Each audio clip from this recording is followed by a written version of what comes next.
పాదయాత్రలను కలిసా, వాళ్ళ కష్టాలు నేరుగా నేను చూసా. చంద్రబాబు నాయుడు గారు చేసిన సేవ ఆ పిల్లలు ఈరోజు కూడా మర్చిపోవట్లేదు. కార్యకర్తల కష్టం వస్తే మొదటిగా స్పందించిన పార్టీ తెలుగుదేశం పార్టీ. అలాంటి కార్యకర్తలకి అనేక సంక్షేమ కార్యక్రమాలు చేస్తున్నాం. 5 లక్షల రూపాయలు ప్రమాద బీమా, విద్య, వైద్యం, ఉపాధి కూడా కల్పిస్తున్నాం.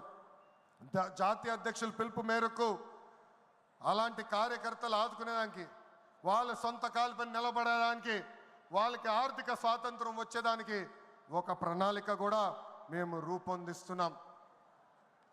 ఈ 6 శాసనాలు మనకు కీలకమైంది. వేదికమైన పెద్దల దగ్గర నుంచి నా ముందలున్న తెలుగుదేశం పార్టీ కుటుంబ సభ్యులందరినీ ఒక విషయం తెలపాలనుకుంటున్నా. కష్టకాలాలు వస్తాయి, మన రోజు కొన్ని నిర్ణయాలు తీసుకోవాల్సి వస్తుంది. ఒక మంత్రిగా, జాతీయ ప్రధాన కార్యదర్శిగా నేను కూడా కొన్ని నిర్ణయాలు తీసుకోవాల్సిన అవసరం ఉంటుంది. అప్పుడు ఈ 6 శాసనాలు మనందరం చదువుకుని ఆ 6 శాసనాలు చెప్పిన మార్గమే మనందరం ఎంచుకోవాలని ఈ సభాముఖంగా కార్యకర్తలకి, వేదికమైన నాయకులందరికీ నేను పిలిపిస్తూ, నా తెలుగు కుటుంబం ఈ 6 శాసనాలు నేను ప్రతిపాదిస్తున్నాను. ఈ ప్రతిపాదన మీరందరూ బలపరచాలని ఈ సభాముఖంగా కోరుకుంటూ, నాకింత అద్భుతమైన అవకాశం ఇచ్చిన నా ప్రాణ సమానమైన కార్యకర్తలందరికీ పేరు పేరున నా హృదయపూర్వక ధన్యవాదాలు తెలుపుకుంటూ మీ అందరి దగ్గర నుంచి సెలవు తీసుకుంటున్నా. జోహార్ అన్న ఎన్టీఆర్, జోహార్ అన్న ఎన్టీఆర్. చంద్రబాబు నాయుడు గారి నాయకత్వం, చంద్రబాబు నాయుడు గారి నాయకత్వం. జై తెలుగుదేశం, జై తెలుగుదేశం. వందే వందే, జై హింద్.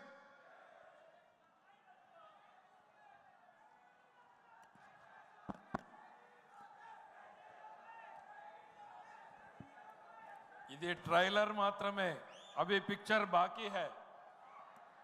ఆయన రాజకీయ ప్రసంగం రేపుంటుంది. ఇవాళ కేవలం పార్టీని బలోపేతం చేయడానికి, తన ఆలోచనల్ని ఈ మహానాడు వేదిక ముందు వ్యక్తపరచడానికే ఈ సమయాన్ని వాడుకున్నారు. యువకులు, మహిళలు, రైతులు, కార్యకర్తలే పార్టీ భవిష్యత్తు అనేటువంటి నినాదంతో పార్టీలో రావాల్సినటువంటి మార్పులకు శ్రీకారం చుడుతూ ఈ మహానాడు వేదికతో ఆయన ఆలోచనల్ని పంచుకోవడానికి సమయాన్ని వినియోగించుకుంటూ ఆయన మరొక మార్పుకు కూడా శ్రీకారం చుట్టారు. ఈ మహానాడులో తొలి రోజు మొత్తం కూడా కేవలం పార్టీ మీదనే చర్చ జరుగుతుంది. రెండవ రోజు ప్రభుత్వ కార్యకలాపాల మీద చర్చ ఉంటుంది. పార్టీని ఏ రకంగా బలోపేతం చేయాలి, ఏ దిశగా ముందుకు పోవాలి అనేటువంటి మార్పుకు కూడా శ్రీకారం చుట్టినటువంటి శ్రీ లోకేష్ గారి అద్భుతమైన ప్రసంగానికి ధన్యవాదాలు తెలియజేసుకుంటూ, మన ముందు ఈరోజు ఇంకొక మహత్తరమైనటువంటి కార్యక్రమం ఉంది. గ్రామ స్థాయి నుంచి రాష్ట్ర స్థాయి వరకు, జాతీయ స్థాయి వరకు జరిగేటువంటి ఎన్నికల్లో మనం ఈ మహానాడులో జాతీయ అధ్యక్ష పదవికి ఎన్నిక చేయడం జరుగుతుంది. ఆ ఎన్నికల కార్యక్రమానికి ఎన్నికల నోటిఫికేషన్ని విడుదల చేయాల్సిందిగా ఎన్నికల కమిటీ చైర్మన్ శ్రీ వర్ల రామయ్య గారిని ఆహ్వానించడం జరుగుతోంది. సభకు మరో నమస్కారం. ప్రతిసారి మన పార్టీ సంస్థాగత ఎన్నికలు 2 ఏళ్లకు ఒకసారి జరుపుకుంటాం. క్రమం తప్పకుండా సంస్థాగత ఎన్నికలు క్రింది స్థాయి నుంచి జాతీయ అధ్యక్షుని ఎన్నిక వరకు కూడా జరుపుకుంటాం. ఆ ఎన్నికల విధానం అంతా కూడా కేంద్ర ఎన్నికల కమిషన్కి క్రమం తప్పకుండా పంపించే ఏకైక పార్టీ తెలుగుదేశం పార్టీ అని చెప్పి కూడా మీ అందరికీ నేను తెలియజేస్తున్నా.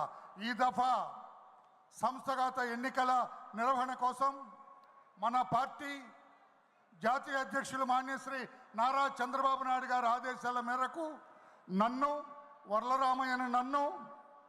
రాష్ట్ర అధ్యక్షులు శ్రీ పల్లా శ్రీనివాస్ గారు, మంత్రివర్యులు శ్రీ గొట్టిపాటి రవికుమార్ గారు, మరో మంత్రివర్యులు శ్రీ రామానాయుడు గారు, మరో మంత్రి శ్రీమతి సవిత గారు, అలాగే ప్రభుత్వ సలహాదారు శ్రీ షరీఫ్ గారు, పార్లమెంటు సభ్యులు శ్రీ దగ్గుమెల్లి ప్రసాదరావు గారితో కలిపి ఒక కమిటీని వేయటం జరిగింది. దానికి నన్ను చైర్మన్గా నియమించడం జరిగింది. సంస్థాగత ఎన్నికల ప్రక్రియ ప్రారంభించాం, చాలా వరకు పూర్తయినాయి. ఈనాడు ఈ మహానాడు సందర్భంగా మన పార్టీ జాతీయ అధ్యక్షుల వారి ఎంపిక ప్రజాస్వామ్యయుతంగా జరగవలసి ఉంది. ఆ ఎన్నికల నోటిఫికేషన్ ఈ రోజున ఇప్పుడు రిలీజ్ చేస్తూ ఉన్నాం. ఈరోజు 1:10 1:10 ఎన్నికల షెడ్యూల్ రిలీజ్ చేస్తూ ఉంది ఎన్నికల కమిటీ. 1:10 నుండి సాయంత్రం 5 గంటల వరకు కూడా నామినేషన్ల స్వీకరణ జరుగుతుంది. రేపు 10 గంటల నుంచి 12 గంటల వరకు నామినేషన్ల పరిశీలన, తదుపరి ఆమోదిత నామినేషన్ల ప్రకటన జరుగుతుంది. 12 గంటల నుంచి 2 గంటల వరకు నామినేషన్ల ఉపసంహరణ, తర్వాత అభ్యర్థుల జాబితా ప్రకటన జరుగుతుంది.